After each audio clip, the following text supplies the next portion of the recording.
you for listening to my daddy's podcast. Hey, don't let these tears fool you. There's all dog around this mug. I'm good.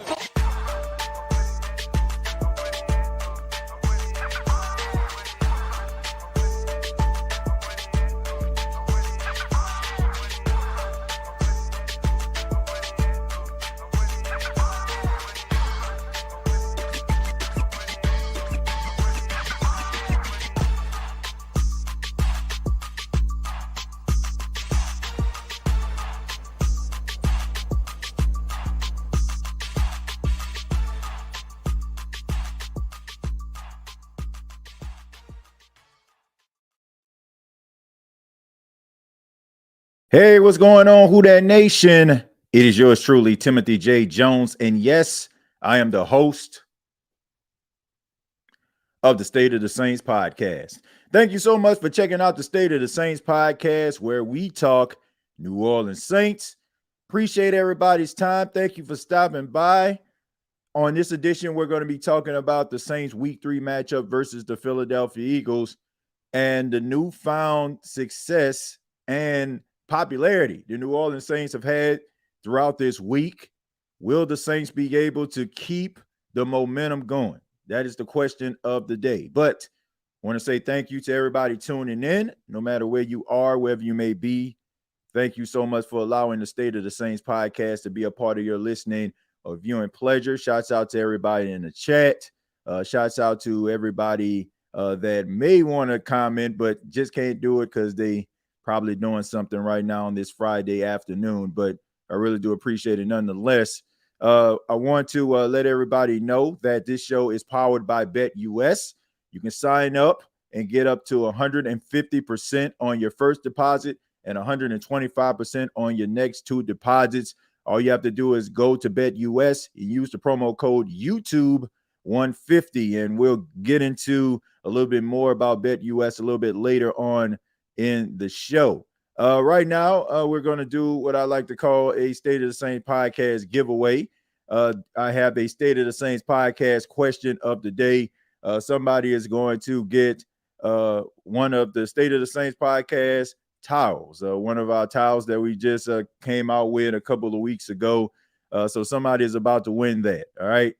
We're going to get into that as more people file in because I want to give people opportunities to win it. All right, we're going to ask the question. First person to give me that answer in the chat will get themselves a State of the Saints podcast towel. How that sound?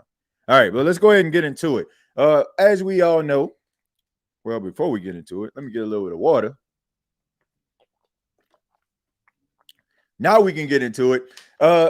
We all know that the New Orleans Saints, they got some newfound popularity this week. Everybody seems to be hopping on the bandwagon. Everybody seems to be talking about how great the New Orleans Saints are, how high-powered the offense is.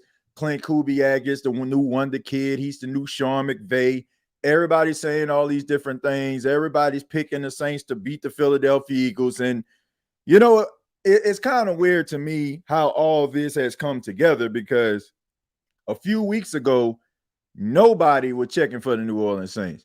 Nobody was here talking about how great the Saints were, and everybody was pretty much reluctant to embrace this team. That includes members of the Who Dat Nation. I'm not going to throw everybody in that, okay? If you were one of those card-carrying members and always believed in a team, fine. But I'm going to speak from my perspective.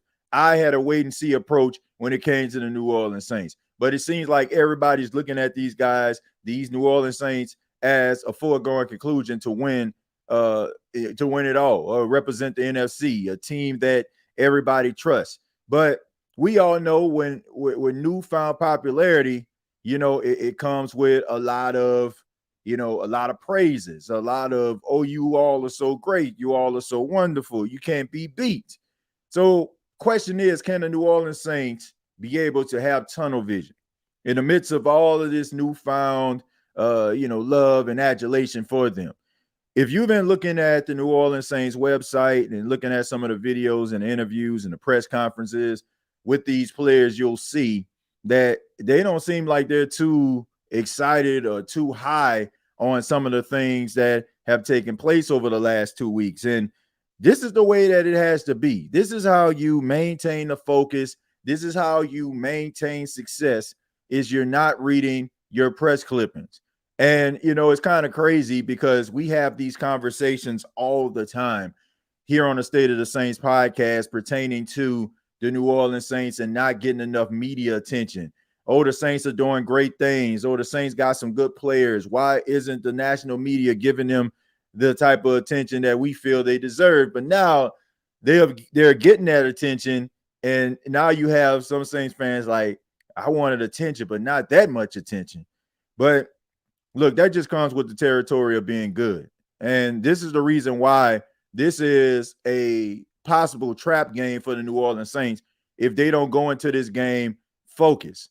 It just like last week, everybody was picking the Cowboys to beat the Saints. Nobody expected the New Orleans Saints to go into Jerry World, AT&T Stadium, and knock off the Dallas Cowboys the way that they did.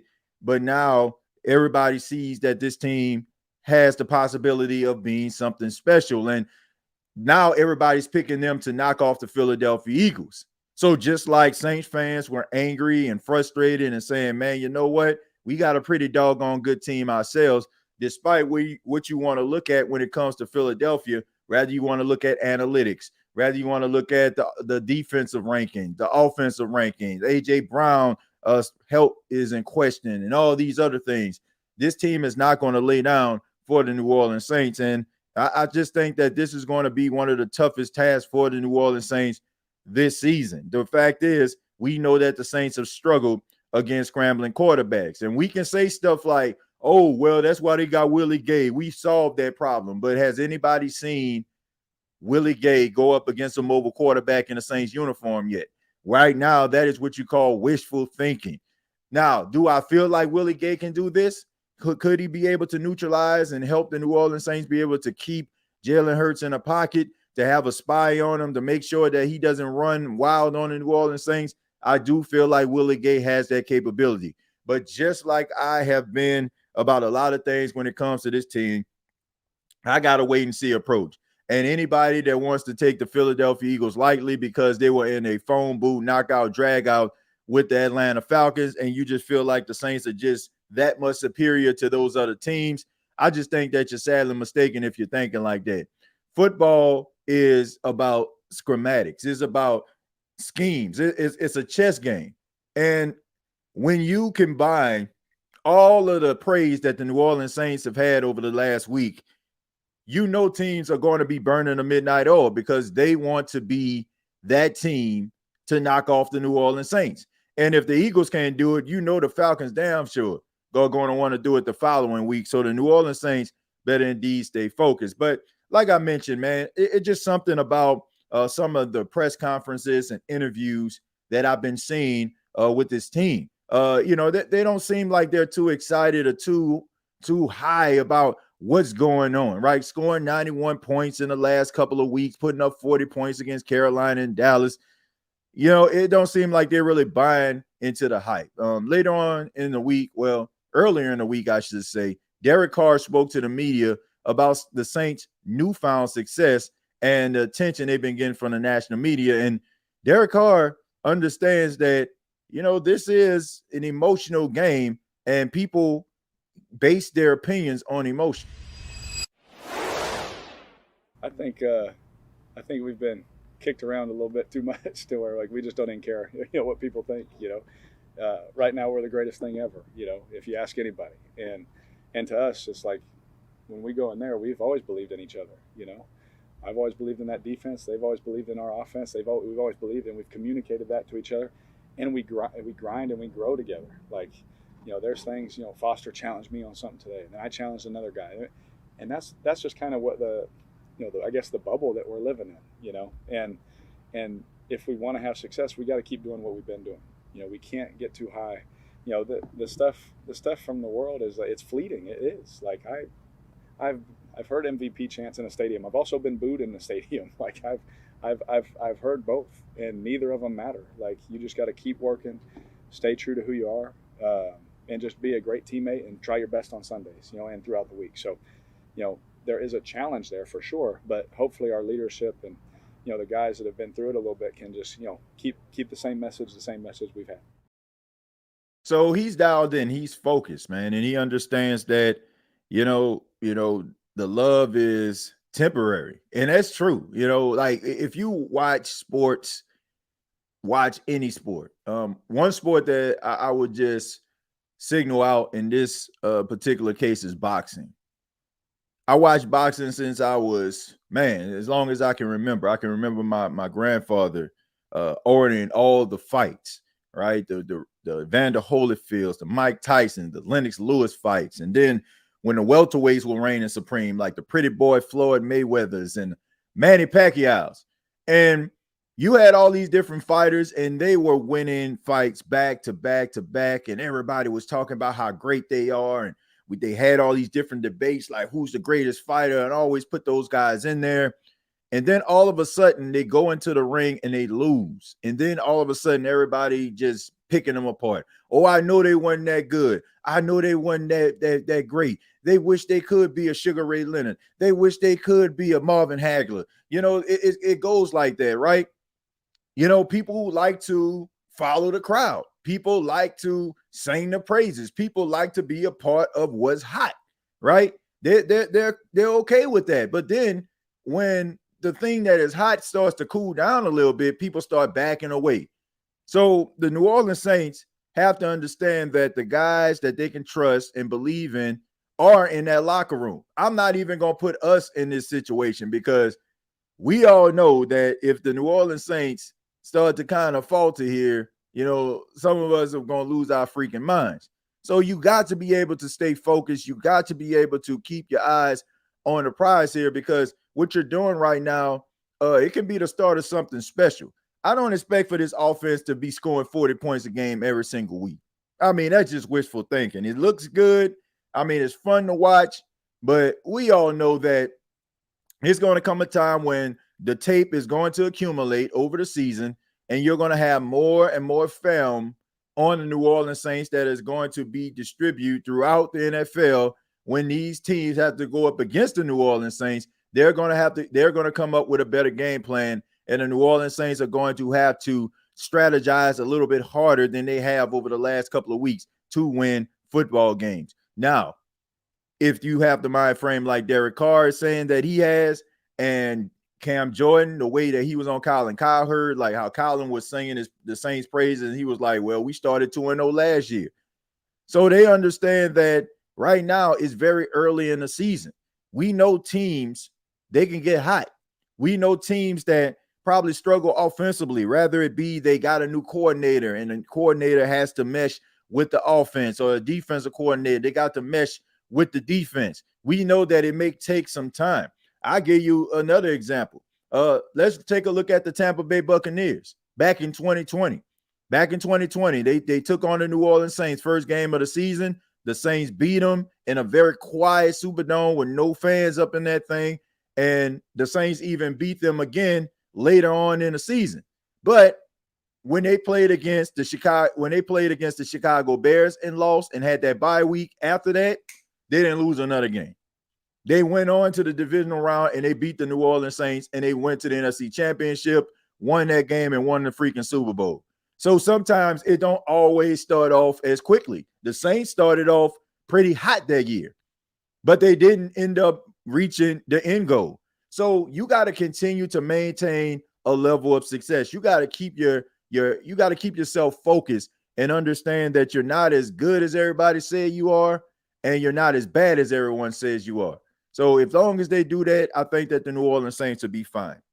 But let's go ahead and move on. Let's before we open, before I open up the comments here, I just want to ask everybody, I want to ask this question. This is a question from the State of the Saints podcast question of the day. I wanted to make sure that enough people were in here.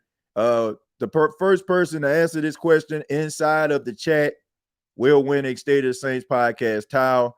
I'll make sure that I mail it off to you. So whoever is the first person, I'll just give out my email. You send your information, stateofthesaints@gmail.com, and you'll be able to, you'll be able to walk away with a State of the Saints podcast towel. So are y'all ready? All right, here we go. Who was the first New Orleans Saint player to score a touchdown in his franchise history? Who was the first player to score a touchdown for the New Orleans Saints in franchise history? Put the comment down in the chat. First person that does that, walking away with a State of the Saints podcast towel. All right. But let's go ahead and read some of your comments. All right. Which ain't going to take long because Barbara already walking away with the towel. She already gave me the answer, and it is Joe Gilliam. Joe Gilliam was the first New Orleans Saint to score a touchdown. It was a 94-yard kickoff return for a touchdown on September 17th, 1967. So 3 days ago, what was about almost 57 years ago here, then this guy scored a touchdown for the New Orleans Saints. So congratulations to you, Barbara, walking away with a State of the Saints podcast towel. If you send me information, your address to stateofthesaints@gmail.com, I'll send it. I'll send you the State of the Saints podcast towel. So we're going to be doing stuff like that throughout the season, man. We're going to be doing questions of the day. We're going to be doing rapid fire episodes.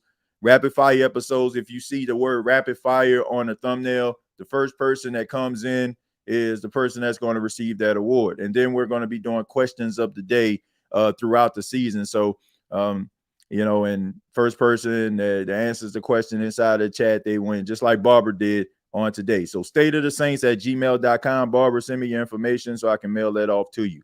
But let me go ahead and read some of your comments here. We'll start with, I won't go back too far. We'll start with Bucks. Bucks says need Falcons to lose this week. I think a lot of people, they looking at the Atlanta Falcons. That's a Sunday night football game. So the Atlanta Falcons got 2 back-to-back primetime games. They had a Monday night football game and a Sunday night football game. So, but we'll see, man. I mean, the Kansas City Chiefs, that's a tough game. Shouts out to Dan. Dan, what's going on, man? Appreciate you. Thank you for being here, man. Shouts out to Roundtable Sports. Make sure that you all subscribe to the NFC South Roundtable. Comes out every Tuesday, 7 p.m. right here on YouTube, man. So make sure y'all be on the lookout for that. Let's see. Please, they can continue to not talk about it in Tu Wong Fu. Your approval is not needed or desired. And said Tu Wong Fu. I don't think I ever seen a quote from Tu Wong Fu on anything. But thank you very much, B Creole, on that one. Says mixed swagger. I like that right there. Philly got weapons, can't sleep on them. Yeah, you can't sleep on any team, man. You got to make sure that you take every opponent serious. You got to make sure you do that. I want to acknowledge Michael Morgan. Thank you very much for the $1.99. Appreciate that, man. Thank you for that. Let's see. Bucks says fact Saints destroyed Eagles as a Bucks fan. I don't know, man. Like I said, I like what I've been seeing, but I just take it week after week because I just feel like if the New Orleans Saints don't play like they did over the last couple of weeks, like if they don't score 40 or something like that, we'll find ourselves getting upset or getting mad because they didn't. Like I just take it week after week. Like the 40-point performances were a breath of fresh air. Like it was great to see, but if they don't score 40, I'm okay with that too. Like I just want them to win, and I just want them to be able to be effective. Like I don't expect for them to keep on scoring on every single possession that they get. Like if they do that, great, but I don't expect for that to continue. Like these are prideful guys, prideful coaches, prideful players. I just can't see them putting up 40 points every single game. I know there's going to come a time where the New Orleans Saints are going to have to be battle tested at one time or another. Like, and I hope that it happens pretty soon, because that way you can actually learn how to deal with adversity. Sometimes when things come too easy for you, when adverse times come, you don't know how to respond to it sometimes, or you're not prepared for it. So sometimes you need a little fire on you so you can smell like smoke, like that's just the way that it goes. But I expect for them to, I'm talking to Philadelphia Eagles, I expect for them not to roll over to the New Orleans Saints. I expect for them to come up with a really good game plan. I expect for them to try to go for it on fourth down. I expect for them to be aggressive in some play calls. I expect for them to like do risky things, like probably long field goals. Like they're going to try to do something. That's just the way that it goes. Like these teams, they don't want to hear the NFL world talking about how great the Saints are and they're the class of the NFC and they're the best team in the NFC. They ain't trying to hear that. Like they want to knock these guys off, especially a coach like Nick Sirianni. Like we all know how arrogant he is and how full of himself he is. Like, so that he is like chomping at the bit to go out there to try to prove the naysayers wrong and to make Saints fans feel like he reminds me, to be honest with you, he reminds me a lot of Sean Payton. Like his arrogance. Like he's kind of like Sean Payton arrogant when it comes to like coaching football. He feels like everything that he does is just the right thing. So to me, I don't expect for him to just come up in there and just roll over for the New Orleans Saints. I believe the Saints are focused though. Bobby says just keep the blinders on. Who cares what other outside of New Orleans say? Yeah, I mean they don't be knowing what they talking about, man. Some of these talking points, like it just sound like somebody that just gets the like the general version of everything that's going on. Like it's funny to me. It's funny. It's funny like how you can just tell some of these talking heads that are mainstream don't really know what the hell going on. Like they like especially when it doesn't involve like mainstream teams like the Cowboys or the Eagles. Like I think that's why they push so hard for some of these other teams. They push so hard for these other teams to be on the show because they know so much about them. But when another, team that may be smaller market or a team that not talked about as much, they kind of rise up like a phoenix. I think they kind of get a little bit rattled by the situation. That's the reason why I just feel like when some of these smaller market teams start to kind of make some noise, they kind of like, bat them back down a little bit and be like, we know, but I trust this mainstream team more because it gives them, a reason to talk about that mainstream team. But you can tell like they don't really know that much, outside of not all of them, but a lot of these ones that's like really loud and basically are characters on TV. You can tell like they don't really know about like the football, and especially like Saints football, probably Vikings football. Some of these other teams that probably they can be good, but they're kind of in a smaller market where they have to really make some noise to be talked about. Like I want to say Nick Wright was talking about the Saints having one of the oldest teams in the league and talking about the Saints salary cap issues, which the Saints salary cap, they're $13 million over the cap as we speak right now. And the Saints, I want to say they have maybe the third youngest team in the NFC South right now. But he's talking about they have the oldest and their salary cap is having issues. So that tells you right there, like they don't really know what's going on, man. TJ, I like that Kubiak said that he's not satisfied with what we've done so far. That's the mentality of someone who's not comfortable or caught up in the bandwagon hype. Yeah, speaking of which, I think that's a good segue right there, King Arthur, because I got a clip here from Clint Kubiak earlier in the week talking to the media. And he like you said, he's not really content with the success that the New Orleans Saints have had over the last couple of weeks. In fact, he feels like they just need to stay focused, and that's their goal. I think in the moment we're so focused on the job that we got to do, and I think what goes through our mind is the next play, and how can we done the last play better, and how can we improve our next series. So I think that's what's great about our coaching staff and our players is they're very detail oriented and they work their tails off, and they're not happy with where they are. So you didn't hit the Michael Jackson there? I did not. No, that would not be me. But I'm happy that our players are excited and having fun, because that's what this game's about. It's a fun game, and when they're having success, and I want them to celebrate, want them to have fun. So I mean, this guy just focuses on football, man, and man, I just hope that this ain't one of those situations like down the line. Like I know that Dennis Allen right now, got the team going. He was the one that hired Clint Kubiak, but it's just something about this dude that just tells me like he might be the next like superstar coach in the National Football League. Like seriously, like his demeanor, his attention to detail, you could tell like he loves football, but he's a serious guy, man. And you could tell like he probably has like a personality about him, but he just so dialed in. So I hope this ain't one of them situations where in an alternative universe, the New Orleans Saints hired him as the head coach and kept Dennis Allen as the defensive coordinator, and the Saints went on to win a lot of football games. But he's going to end up coaching somewhere, man, because this guy, he's special. And the crazy thing about it is, folks, he was talking about in a press conference about the game where Alvin Kamara scored 6 touchdowns.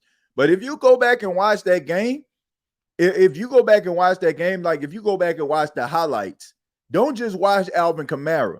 Watch the score of the game during that time. Because what a lot of people weren't paying attention to, when the Saints scored, so did Minnesota. Like they was going back to back to back to back. And then all of a sudden, like the Saints kind of pulled away a little bit towards the end. Go back and watch the score of that game. They wasn't like getting the doors blew off them during those 6 touchdowns. Like they were scoring too. And that was Clint Kubiak on the other side of that football. Like on the offensive side, being the offensive coordinator for Minnesota, he was the one that was calling those plays there. So I don't know, man. I just hope like in an alternative universe, Clint Kubiak became the head coach and Dennis Allen remained the defensive coordinator, and the New Orleans Saints just won a lot of football games. They ain't skip a beat. But Keen Arthur, thank you very much for the $5. Said TJ, I like that Kubiak said that he's not satisfied with what we've done so far. That mentality of someone who's not comfortable and caught up in the hype. Thank you for that $5. I think you made that comment. Without the donation, but regardless, man, thank you for that. I appreciate it. Also, David, thank you very much for the $5. Says Saints 2-0 with Derek Carr and Dennis Allen, and the Broncos are 0-2 with Bo Nix and Sean Payton. Who actually would have called that one so far this season? Well, look, it takes some time for rookie quarterbacks to get their feet under them, no matter who the coach is. I just think that, and it goes back to the last episode, a lot of people look at C.J. Stroud and the success he had as a rookie, and you just automatically just think that everybody's going to look like C.J. Stroud. And that's just not the case, man. Guys are going to go through some growing pains. I think that Bo Nix is a talented quarterback. I just think that he's going to have to go through some hardships before he actually experience some levels of success. But I want to take this moment to thank the sponsor of the State of the Saints podcast, BETUS. You sign up, you get up to 150% on your first deposit and 125% on your next second and third deposit with BETUS. And I'm going to go ahead and pull this up on the screen so everybody can see this on BETUS. You can actually place a bet on the New Orleans Saints game. The New Orleans Saints, if I'm not mistaken, they were +2 versus the Philadelphia Eagles. Okay, so they actually are -3 right now. So the line actually went up a little bit for the New Orleans Saints, having them as a -3 to win this football game. If you actually believe that, if you feel like the Saints are going to beat the Philadelphia Eagles by 3, or you can go ahead and place that bet.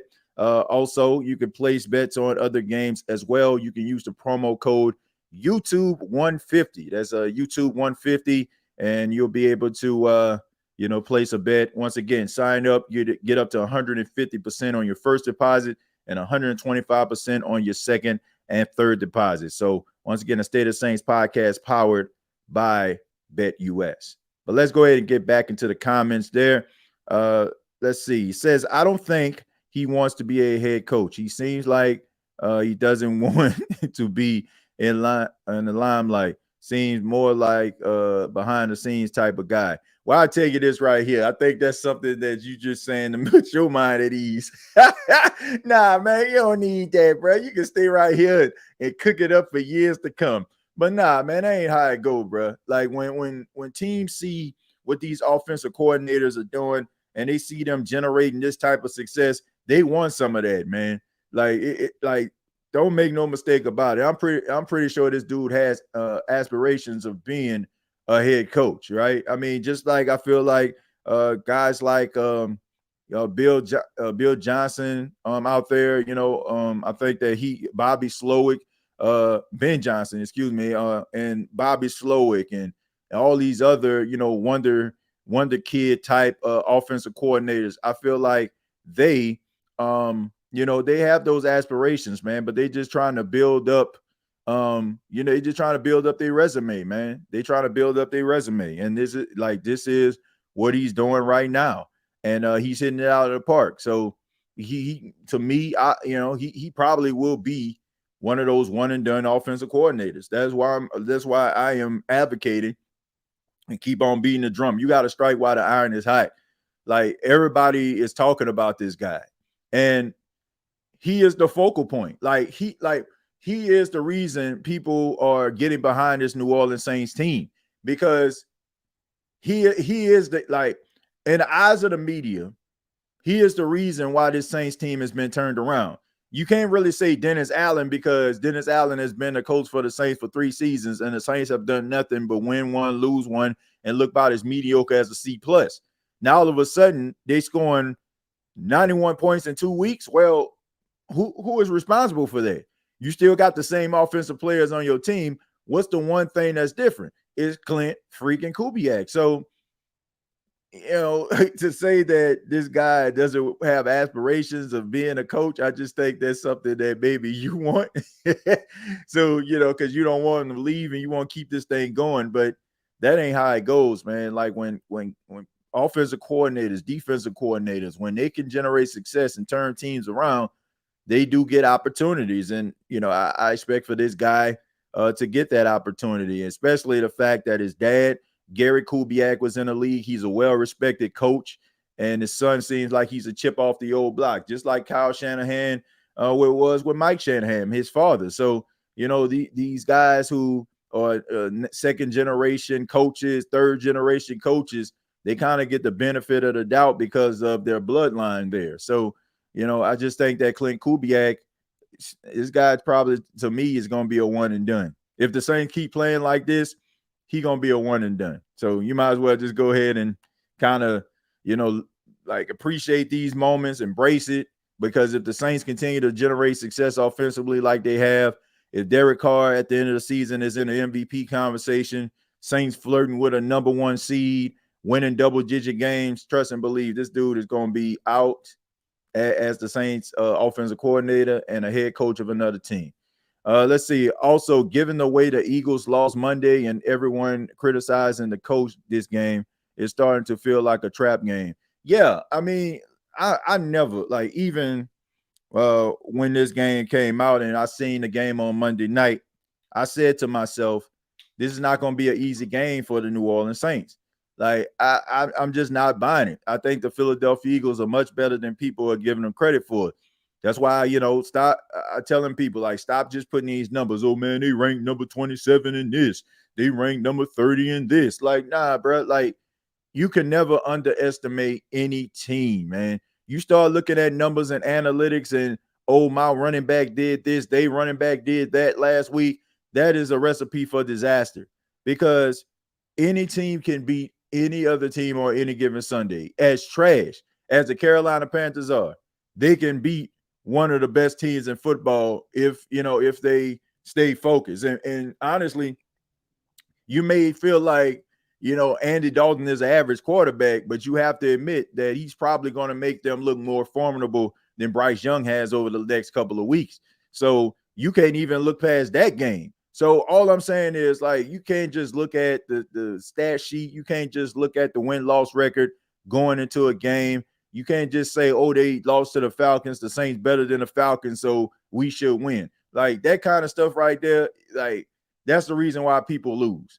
I always use basketball at the blacktop as an example. When guys walk out there and they see, like, let's just say your team is like really tall, and then all of a sudden you see some guys that probably average height or short. Oh man, we about to wipe the floor with these dudes. Then all of a sudden, like, you gasping for air because these little short dudes out there moving the ball around, laying the ball up, and next thing you know, you realize you sitting on the side with them tall homeboys because y'all lost. You can't underestimate anybody. You can't underestimate anybody. You got to go into a game focused on the goal, which is a win. You got to treat every team like you're going up against the 49ers or the Kansas City Chiefs or some of these other really good football teams in the National Football League, because if you don't, then you're going to find yourself in the L column. And the way that Tampa is playing right now, winning, overcoming adverse situations, not having Antoine Winfield out there, not having Kalijah Cansey, Via Vea, Carlton Davis no longer with the team, was they lockdown corner. Like, you got the Falcons, like them or not, their defense looked pretty good and they won. So that's probably going to give them some motivation going into the game versus Kansas City.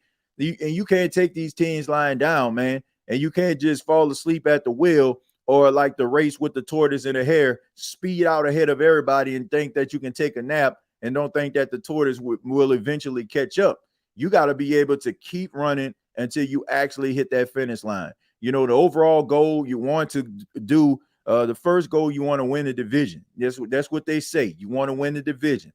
Then you want to get that number 1 seed if possible, so you can get that first round bye, so you can get home field.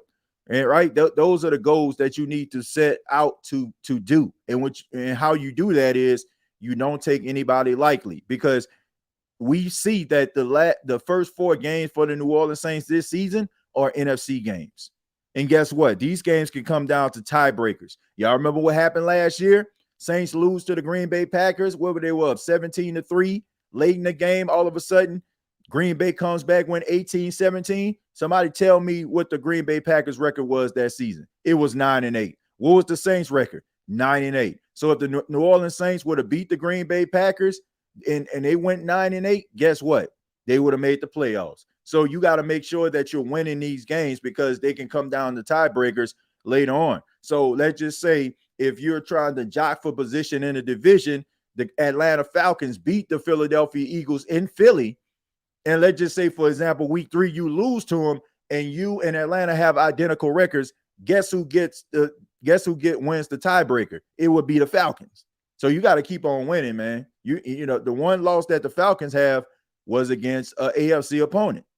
So you got to keep winning, man. You got to keep winning. You cannot fall asleep at the wheel. All this 40 points and all that stuff, that's great, but you cannot fall asleep at the wheel. I cannot stress that enough, folks. Dana says, before Kubiak, we were in a dogfight with teams we should have been and winning close. Now we are beating teams by a long shot. Yeah, I mean, so like I said, he's no longer a well-kept secret there, Dana. Kendall says, I done seen this song and dance so many times with the Saints. And a lot of people are saying that, but in order for people to continue to dance, and realize, God dog, man, it's a new song. You got to do some things that are different.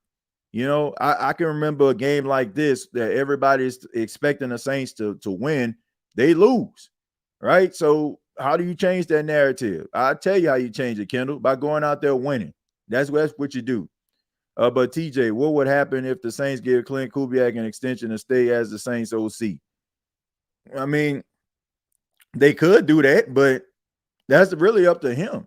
Like, man, you don't want to stop. Like, you don't want to prohibit like a guy from. Like, I can understand, like, if it's like, like if it's a move, like, I guess you could say a lateral move. You know what I'm saying? Like, I can understand that. But it's almost like Ryan Nielsen a couple of years ago, right, Jerry? Like, Ryan Nielsen was a defensive coordinator for the New Orleans Saints, and he wanted to go to LSU, if I'm not mistaken, to be their defensive coordinator. And the New Orleans Saints and Sean Payton, they kind of stopped that, because it was like, man, like we need you here. You get what I'm saying? So I can understand something like that. Like, you believe to become an offensive coordinator somewhere else. But if it's like a move where, like, you moving up the chain, you know what I'm saying? Like, you moving up the chain, like you become an offensive coordinator to a head coach. You know what I'm saying? Like I can understand that, even better. Like they shouldn't stop you from doing that.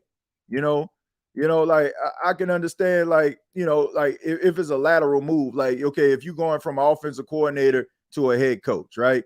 You know what I'm saying? Like that's that's worth it. You know what I'm saying? That's a lateral move because you're moving up the ladder. You know what I'm saying? But if you just like it's the same position, I can understand that. But you don't want to stop anybody's progress. You don't want to stop anybody from achieving great things. I wouldn't want to see that.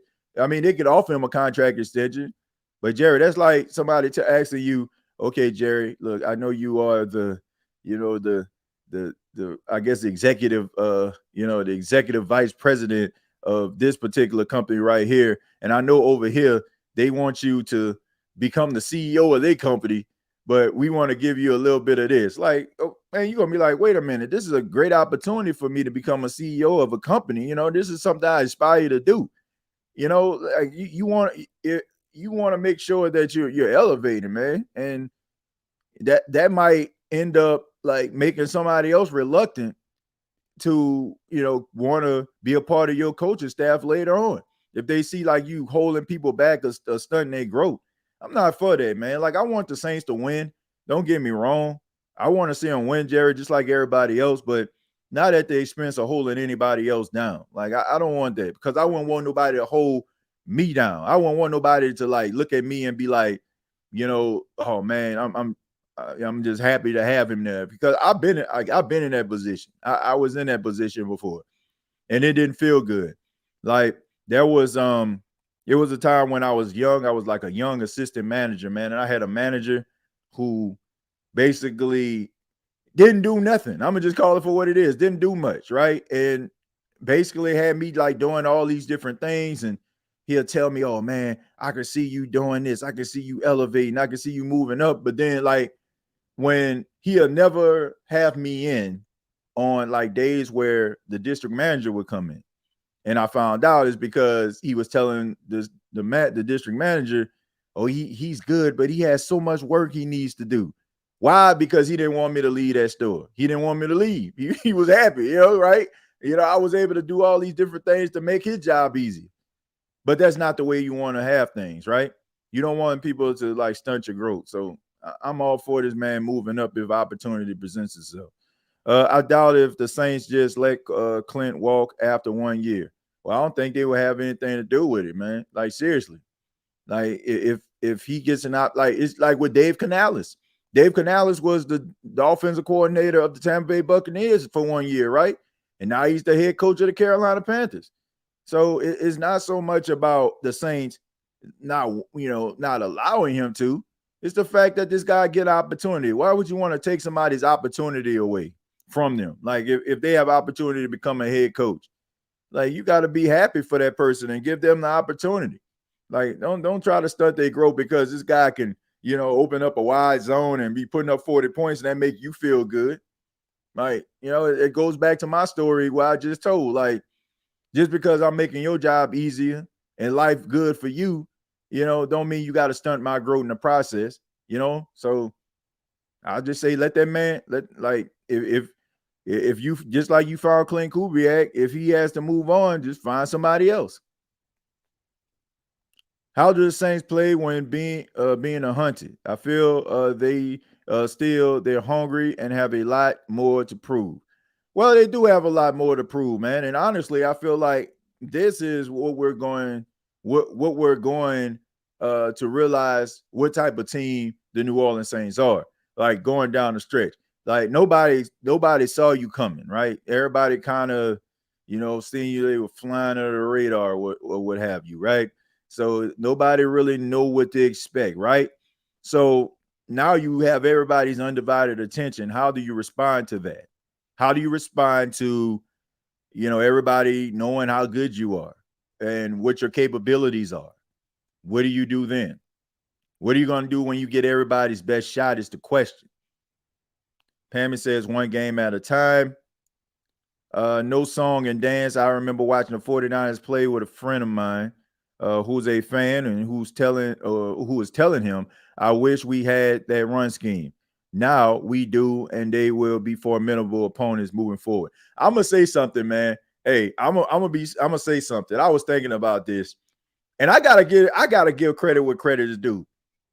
I think we gotta give credit to Josh, man, because there was like this probably happened like maybe last year sometime, and Josh was talking about the Saints putting the emphasis on running the football with Alvin Kamara and Jamal Williams, and I think Adam Prentice, he said at the time, and everybody was like, kind of like Adam Prentice, but if you look at the way the New Orleans Saints are structured now, like he was kind of right about, the philosophy in which the Saints needed to go in. Yeah, and like what they're doing right now is, putting a strong emphasis on the running game and utilizing these guys. And I'm gonna be honest with you, I'm excited to see in the next couple of weeks the Saints bringing in Kendre Miller. Like, I want to see Kendre Miller and how he looks in this offense, because I think that Kendre Miller is going to be something special. Like, I just like that kid, man. I know that we, like to write people off and all that kind of stuff, is,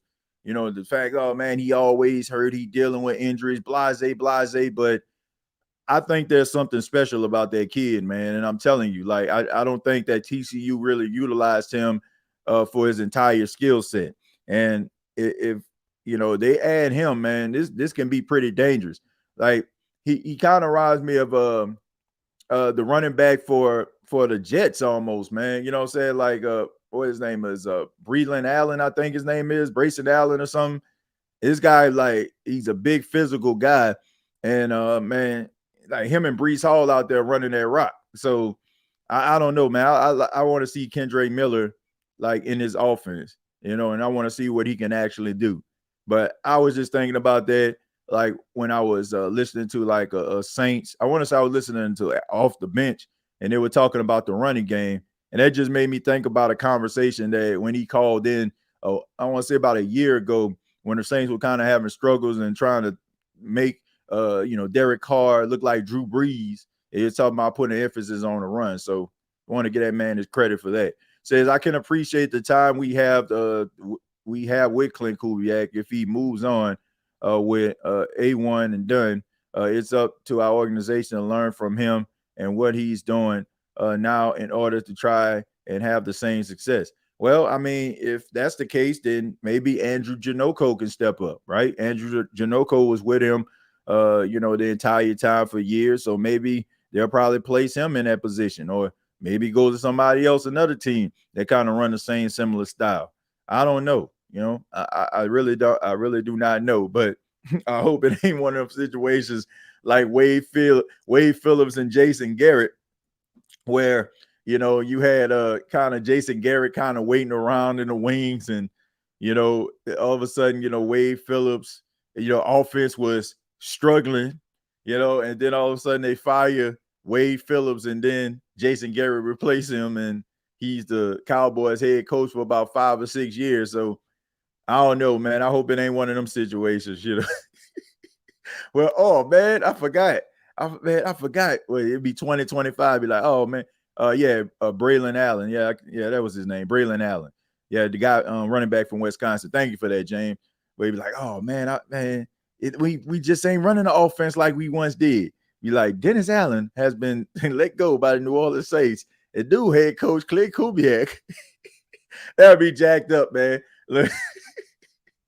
Nah, man, but I just think they feed off one another, man. I keep saying this, and I'm going to continue to say this. Clint Kubiak is to Dennis Allen what Greg Williams was to Sean Payton. Like, he needed somebody to be able to hold down that side of the football, because he was pretty doggone good on the side that he coached. That's why I am so thankful for people like UTJ and everywhere in the chat, Saints fans or not. Yeah, like, man, I'm appreciative of everybody here as well, man. Like, that's what we here for, man. Like, we all can have we have difference of opinions. And like I said, man, I don't want people to feel like, I think sometimes when people like watch this show, they just feel like, well, he just feel like he always know what he's talking, like he knows what he's talking about. I just think that, when you're basically or the voice, right? I mean, I'm behind the microphone. I think people just feel like, I just automatically just, dismiss opinions that are different from mine. And that's just not the case, man. I just give my opinion or my belief as to why I, feel the way that I do. And it's not to like try to convince another person to feel a different, the same way as me. It's just to get them to understand why I've come to that conclusion. But I don't try to convince anybody. At times where the Saints are going through adverse times, I try to convince people to not to jump off the seats of Superdome. But when you have an opinion about a certain player or a certain thing, that's your opinion. But I mean, at times, of course, if I feel differently from that person, of course, I'm going to expound on it because I feel differently, but it's not in a way where I'm trying to make somebody feel the same way I do. Let's see, Ro, you fish-eyed fool. Fish-eyed fool. Esther. He probably let me see, taking Janoko with him if he goes. Well, I mean, if he does, then like I said, you just you got to find somebody else. Just like you found Clint Kubiak, you can find someone else that can help this offense reach its full potential. If the New Orleans Saints make the Super Bowl this year, will you be going down there, TJ, to do a podcast? Man, absolutely, I'll be down there. Oh man, absolutely. Like, is water wet? Is the sky blue? Is grass green? Yeah, I'm gonna be down there. Ain't no doubt about it, man. I'm gonna be down there. I mean, I plan on coming down there in a couple weeks again, for a football game, doing another podcast at the Little Easy. So, I told y'all, man, we trying to travel, we trying to do some things. So yeah, I'm definitely trying to be down there if the Saints go. Even if the Saints don't, I'm still probably gonna go down there. So it really don't. It really, that's the thing, man. I'm part of NFL communication, so I get to go to some of these different events that they have, that they have in the city. I get to go to the combine, get to go to some of these other things that the NFL sponsors. So, I definitely will be down there. Like I say, even if the Saints don't go, I hope they do. But if they don't, I'm still gonna be there. Let's see, Jerry. I'm giving a shout out to Brian there. Dennis Allen is a heck of a defensive coach. Yep. And right now, Clint Kubiak looks like a really good offensive coach. And what you have is something very, very special if you utilize your cards. The difference is, TJ, you know your stuff. You don't mislead. You inform us based on your knowledge. Well, I don't know everything. I say I give my best opinion, and sometimes I'm right and sometimes I'm wrong. And Lord knows I'm gonna hear when I'm not right about something. But the things that I am right about, I ain't gonna hear that. But I just try to do my best. If I don't know something, I'm always asking people. And shouts out to the Saints beat writers. Shouts out to the players, the people behind the scenes, the people on the national scale that I have come to know. And they'll send me information. They'll give me a little info about things, and I just try to bring it to everybody. So I mean, and with that, I just try to create the best show possible. That's just what we do here. Let's see. It's only been 2 games. I can't worry about the man leaving us right now. Yeah, I mean, I ain't saying worried. I ain't saying be worried about it. I'm just saying that when you reach a level of success, Tech, like people want that. And, right now, like he's been put under a microscope because everybody's trying to figure out like how did he take this team that was offensively anemic and he turned them into a juggernaut over the last couple of weeks. But you could make an argument that the Saints had that type of potential. Like a lot of people say that the Saints scored 91 points in the last 2 games. I say the Saints scored 139 points in their last 3 regular season games. Because the Saints scored 48 points versus the Falcons in the last week of the season. They scored 47 points against Carolina and 44 points against the Cowboys. So in my opinion, the Saints have scored 139 points in their last 3 regular season contests. So what he did is he understood that this team had potential to be successful offensively, and he utilizing the guys that had already been on his offensive side of the football and putting them in the right position to succeed. So to the end of 2024 just showed everybody that this team has the capability of putting up points if they're put in the right position. And Clint Kubiak has done that. Let's see. I'm sorry, TJ. Me and Ro messing up your chat. Nah, y'all okay, man. I'm glad y'all having a good time in the chat. That's what it's all about, interacting and talking with one another and stuff like that. I take a lot of pride that, a lot of friendships and a lot of a lot of friendships have been developed through this show. Like, a lot of people talk off, when they're away from this show and they met, through the chat of this show. So, I take a lot of pride in that, that people are like get into, find fellow passionate members of the Who Dat Nation through the chat. So chat away. TJ sounded like Tank Davis. Absolutely freaking lootly. Yeah, absolutely. Yeah, man. Look, I've been saying that for so long. Absolutely, man. Like, man, you're gonna find some catchphrases here on the State of the Saints podcast. I say, man, I try to, drop the colloquialisms. I try to drop all the jargon and all that kind of stuff. Well, I keep up the jargon and and all that, and try to be as normal as possible. Like, if you hear me on Radio Baha'i or anything like that, like my regular job, you probably wouldn't even recognize my voice. So man, just try to have fun, man. I don't try to use a whole bunch of big words or try to put things right here and right there. I try to talk like I'm talking to my friends, because that's what y'all are. Talk to people that just sitting around chopping it up about the game. Let's see. Ray says, no way. I just joined this late. Ray, you always late. That's why we call you one of these. Shots out to them after show boys. Shots out to them after show boys. They be tweet and be posting. They be tweet and be post. They be tweet. Yeah, them after show boys. They be tweet and be post. They be tweet and be post. They be tweet. Yeah, them after show boys. Out to all them after show boys, after show girls out there. Put them likes up. All right. I think we need to get shots out to the mid-show boys. People that come in the middle of the show. Shots out to the mid-show boy. Hey, man, shots out to you, though, Ray. It's all good, man. Better late than never. If you came in right here, like Blockbuster Video said back in the day, be kind and rewind when it's all said and done. Let's see. I just can't stop thinking how it'll look if Mike T was on the squad.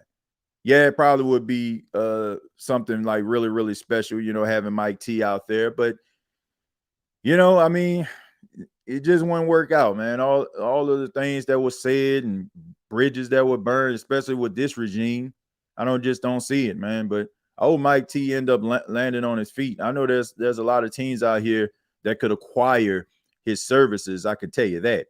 Let's see. Saints got that high sock energy. Yeah, they do. Definitely. They got them socks up to their thighs right now.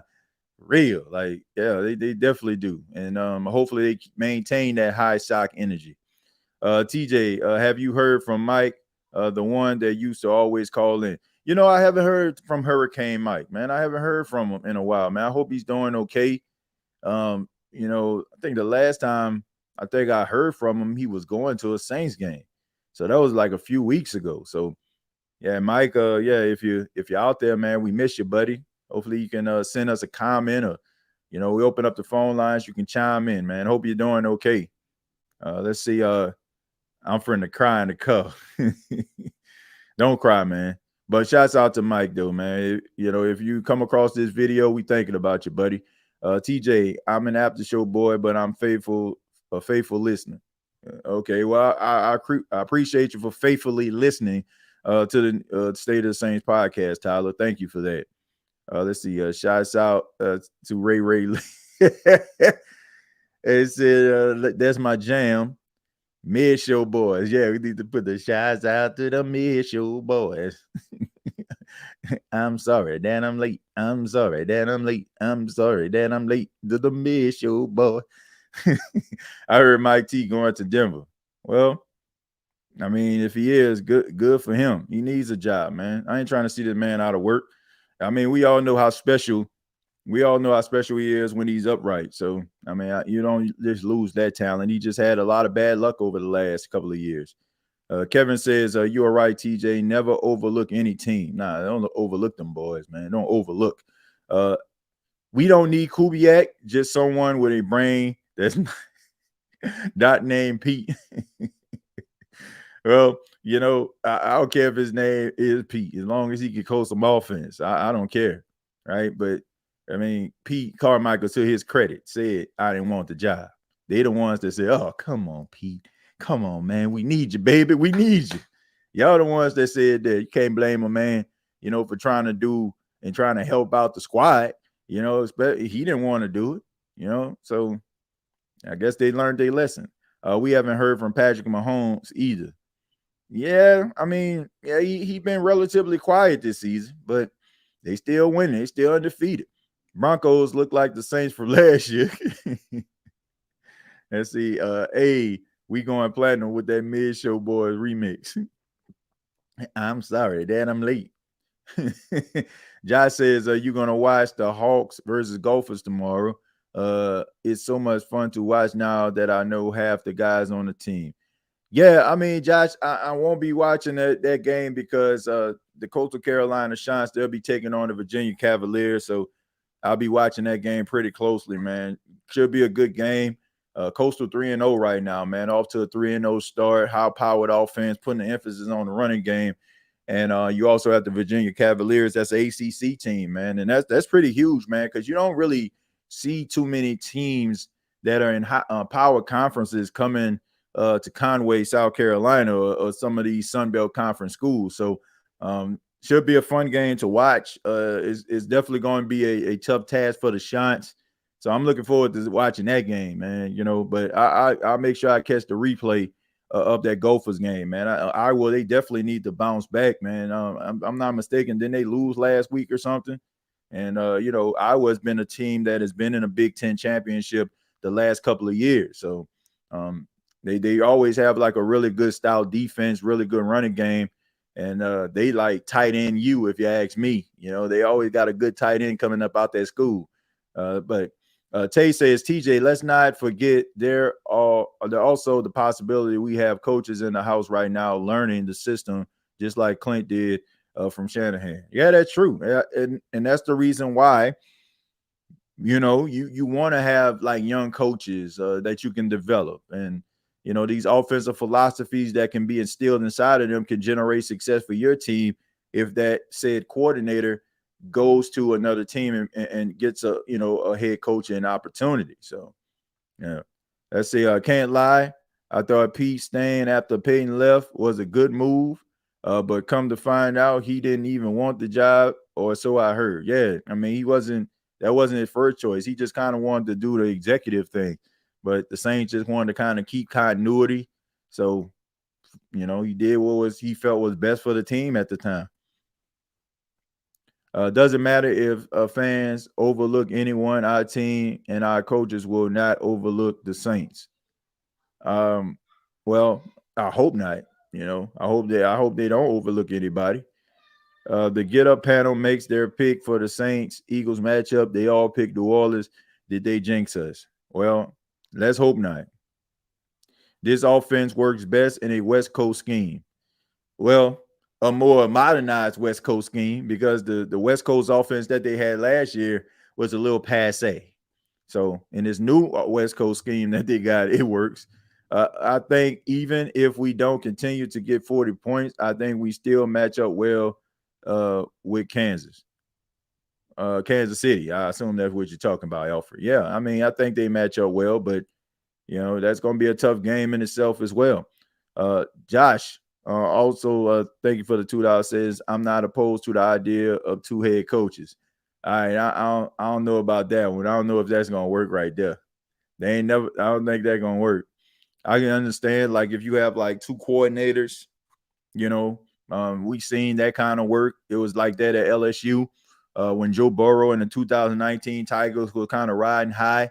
You know, you had like two guys that were kind of calling plays, you know, collaborating together. But I don't know about you. You need one head coach right there. You need one head coach. If you have two head coaches, you have no head coach. That's true. That'll be tough right there. You know, that'll be tough. You get what you pay for or what you don't pay for. If Sean Payton loses this week, he'll be on the hot seat.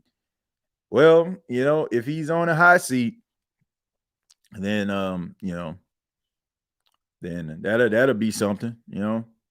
That I guess the Saints they won that trade then, right? We always talk about the Saints not winning trades, like looking like they won that trade. But I don't know, man. Look, one thing about Sean Payton, I will give him credit for. He's not so stubborn to a point where if he feel like something ain't working, he won't change it. That includes like himself calling some plays. I can see him bringing somebody else in with a more modernized offensive philosophy and to collaborate with him to help them kind of modernize the offense. So we seen him do those things, man. He can make those tough decisions. So maybe, you know, he'll probably come to the conclusion that what he's doing right now not working. Let's just say Carr bring us a Super Bowl. Will he match or surpass the glory of Drew Brees?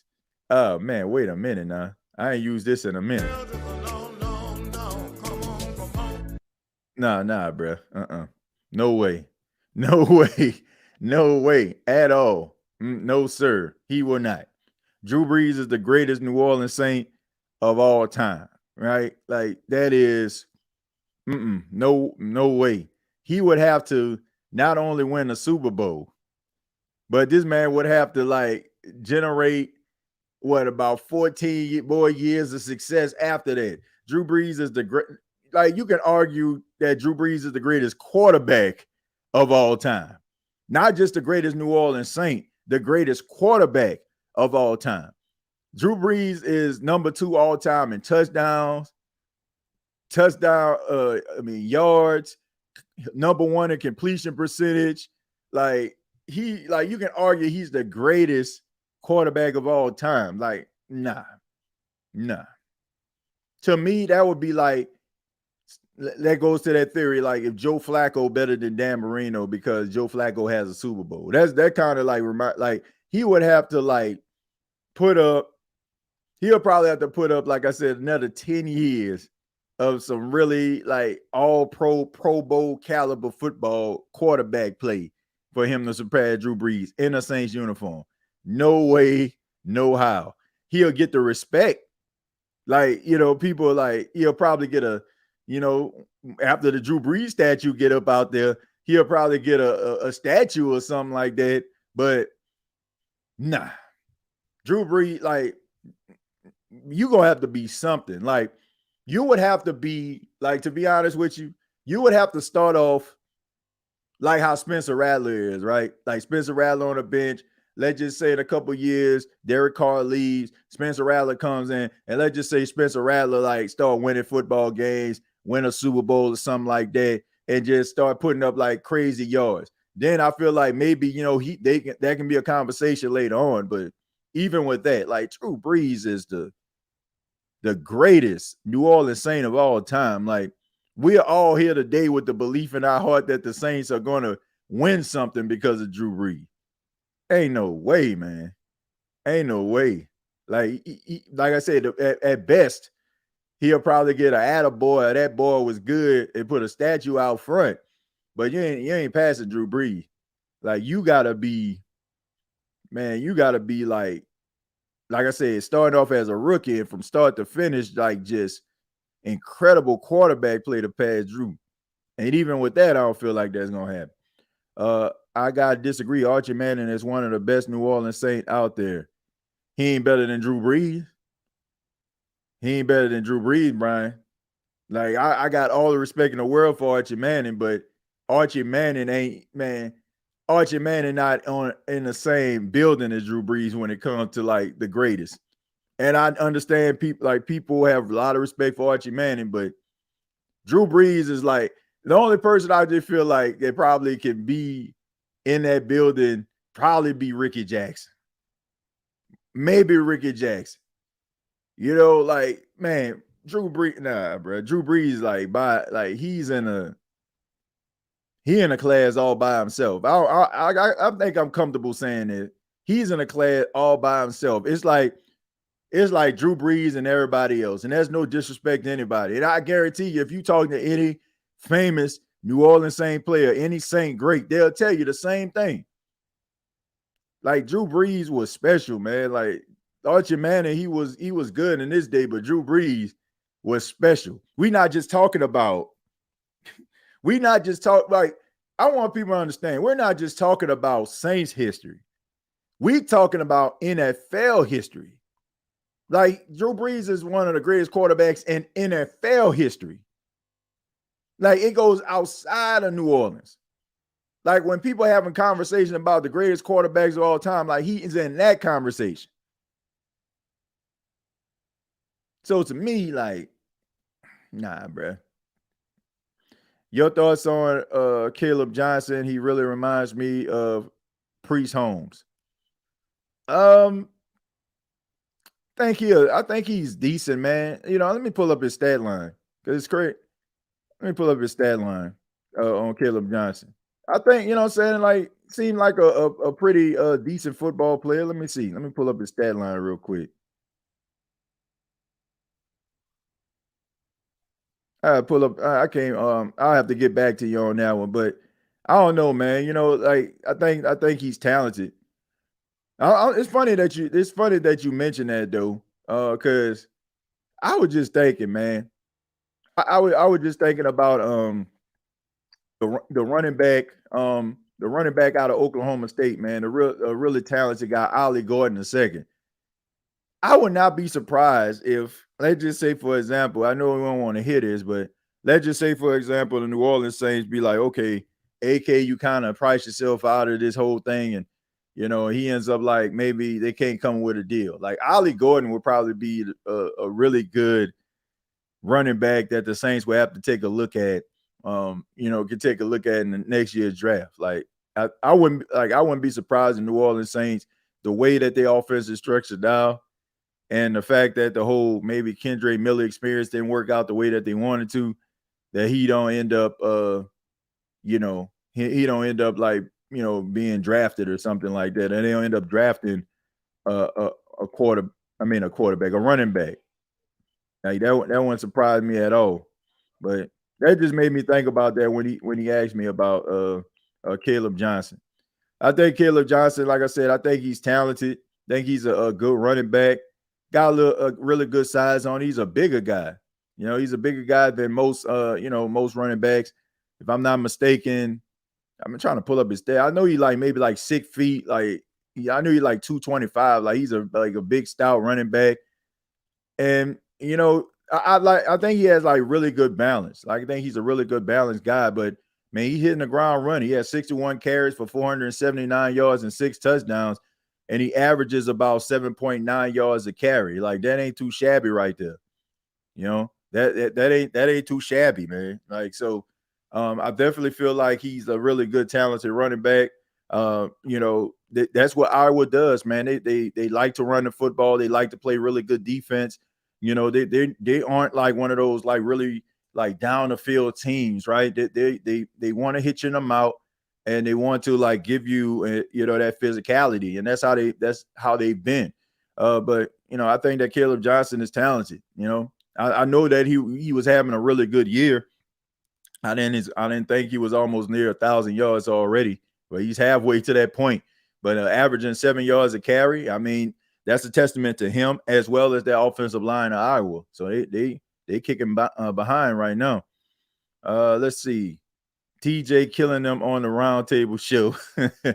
Well, man, I appreciate it, man. We have a good time over there, man. We have fun over there, and I'm happy because I found out the issue that was been going on with my computer and the buffering issues that I've been having. Turns out that I have old equipment from that they sent me, so got some new internet equipment, Wi-Fi equipment that's supposed to be coming soon. I installed that, and hopefully some of the issues that I've been having over the last couple of weeks can go away.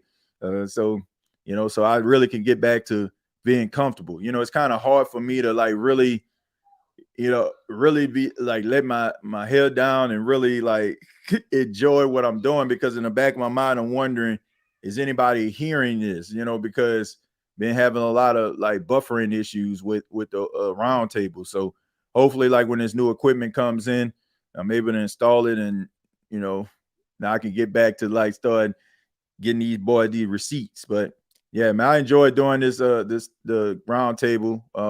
Man, it's a good show. We have a good time, and I'm glad everybody enjoyed it. TJ bringing the smoke on the NFC South roundtable. Well, yeah, man, and also, man, next week we got a huge podcast collaboration going on. It's going to be me and Smitty, who's the representative of the Atlanta Falcons. We're going to be doing a collaborative podcast. He got some Atlanta Falcon podcasters with him. I got some guys that I'm going to bring with me. Shouts out to Big Q. He agreed to do it. Shouts out to my boy CB. He agreed to do it. And, it's going to be myself as well, man. So those are the individuals so far. Probably going to be reaching out to a few more, because I think we're supposed to have like maybe 4 or 5 on each side. So it's supposed to be like a jam-packed show, talking Saints versus Falcons that week 4 game. So it's going to be on Wednesday at 8 p.m. I'll keep you all posted. You can tune into it right here on the State of Saints podcast channel. We're going to be cross-streaming that joint. So, yeah, it should be fun, man, to be able to break down the game. So if you're a card-carrying member of the Who Dat Nation, you want to come over there, man. Smitty got a nice crowd over there with him, man. He has over 11,000 subscribers, just like myself. So you know that the Atlanta Falcon fans going to be in there talking a whole bunch of noise. So I need the Saints fans to be up in there talking just as much noise. All right. I need to see it like how the round table was. I need to see it how it was with the Philadelphia Eagles when I was on At the 50 with Fleet and Fuji, man. Like y'all represented for that, man. Y'all came over there and supported me, and I really do appreciate that. But I'm gonna take 2 more comments, and then we're gonna go ahead and get up out of here. Brian says, I thought every Falcon fan said that they were supposed to be good this year. What happened on them? Well, I think they pretty good. I just don't think that, they're as good as they making them out to be. Like, everybody else just need to stay at home because the Falcons about to wreck shop good. But I think that, when it's all said and done, I think they're going to be in contention. I feel that way. I feel like they're going to be jockeying for position for the NFC South. I won't take that away from them. I just don't think they're better than the Saints. I can't wait for that. I'm ready to troll Falcon fans all week next week, said Jerry. Well, you'll have a good time, man, because they're gonna have a lot of people there. If I'm not mistaken, I think he said Torrey McClure was going to be there as well, the former offensive lineman for the Atlanta Falcons. He should be a part of the show as well. So, a lot of people going to be tuning into that podcast. So hopefully you all will be there. That's going to be Wednesday once again at 8 p.m. Eastern time. So if you're not doing anything, stop by, take part in it. But I want to say thank you all for checking out the State of the Saints podcast. Really do appreciate it. Much love to you. This show is powered by BETUS. Once again, sign up, get up to 150% on your first deposit and 125% on your second and third deposit. All you have to do is go to BETUS, use the promo code YouTube150. That's YouTube150. You can follow me on X at TJAYJones8. Shouts out to everybody here. Shouts out to everybody at home. Hope you all have a good weekend. We'll be back in a couple of days. We won't have a show tomorrow, but we'll have a show on Sunday. It'll be a pre-recorded prediction show because everybody knows, like, I go to church. So I'll be at church during the time when that actually comes out. I'll be having a prediction show. We'll have a halftime show. And, of course, we'll have the post-game show on Bleacher Report. So make sure that you follow me on Bleacher Report. And then we'll also have a post-game show here on the State of the Saints podcast. So all that will be coming up for you this weekend. I hope that you hit the like button. We had over 300 people watching this at one time. Hopefully everyone hit the like button. Hopefully those that are new hit the subscribe button. Thank you all so much. Till next time, all I got to say is, who dat? Thank you for listening to my daddy's podcast. Hey, don't let these tears fool you. There's all dog around this mug. I'm good.